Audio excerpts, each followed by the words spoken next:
اعوذ باللہ من الشیطان الرجیم بسم اللہ الرحمن الرحیم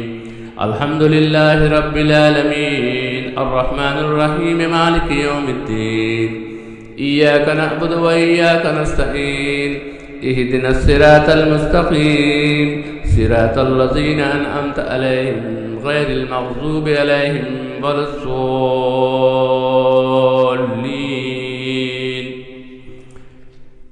یعنی یہ کہ سب تعریف اللہ کے لیے ہے جو تمام جہانوں کا پالنے والا ہے، بڑا مہربان، نہایت رحم کرنے والا ہے، بدلے کے دن یعنی قیامت کے دن کا مالک ہے۔ ہم صرف تیری ہی عبادت کرتے ہیں اور تجھ سے ہی مدد مانگتے ہیں۔ ہمیں سیدھی اور سچی راہ دکھا جس پر تو نے انعام کیا، ان کی نہیں جن پر غضب کیا گیا، جنہوں نے حق کو پہچانا مگر عمل پیرا نہیں ہوئے، اور نہ گمراہوں کی یعنی جو جہالت کی وجہ کر راہ حق سے بھٹک گئے۔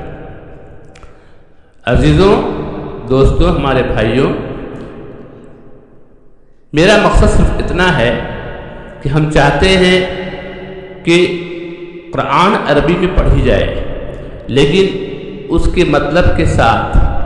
یعنی اس کو سمجھ کر پڑھنا بہت بڑے ثواب اور اجر کا باعث بن سکتا ہے۔ یہ ہم جانتے ہیں کہ الف لام میم پڑھنے سے 30 نیکی ملتی ہے، لیکن اگر ہم اسے سمجھ کر پڑھیں تو اس کی نیکی 700 گنا بھی ہو سکتی ہے، اور اللہ تعالیٰ اگر چاہے تو وہ بے نیاز ہے اور بڑا مہربان رحم کرنے والا ہے، بہت بڑا اجر، بے حساب اجر دے سکتا ہے اگر اسے ہم سمجھ کر پڑھیں۔ اللہ کو تو بس ایک بہانہ چاہیے کہ ہمیں نیکی کا انبار دے دے، لیکن ہم اسے تبھی پا سکتے ہیں جب اسے ہم سمجھ کر پڑھیں۔ قرآن کو سمجھ کر پڑھنا چاہیے، کیونکہ قرآن ہمارے ہاتھ میں ایک معمولی کتاب نہیں ہے بلکہ ایک معجزہ ہے، اور معجزہ کو ہاتھ میں لے کر اسے نہ سمجھنا، صرف عربی میں پڑھتے جانا، یہ مانتے ہیں کہ اسے نیکی ملتی ہے، لیکن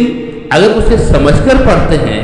تو وہ چیز مجھے حاصل ہو جائے گی جس کا ہم گمان نہیں کر سکتے ہیں، وہ ہدایت ہمیں مل جائے گی جس کے طلبگار ہم ہیں، وہ خواہش میری پوری ہو جائے گی، وہ تمنا میری پوری ہو جائے گی، وہ سکون آ جائے گا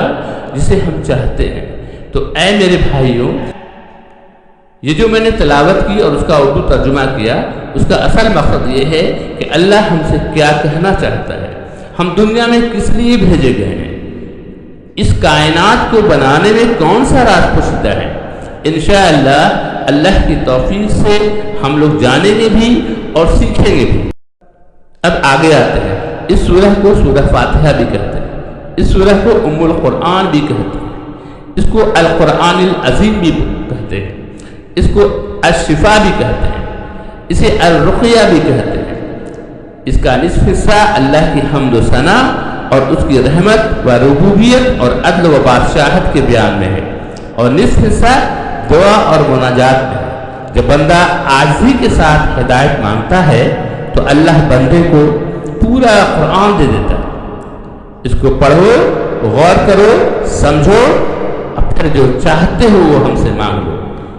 اقبال کی زبان میں خودی کو کر بلند اتنا کہ خدا بندے سے خود پوچھے بتا تیری رضا کیا ہے۔ پھر اللہ اس کی قسمت میں وہ لکھتا ہے جس کا انسان گمان بھی نہیں کر سکتا۔ رب شرح لی صدری ویسر لی امری واحلل عقدۃ من لسانی یفقہوا قولی، آمین یا رب العالمین۔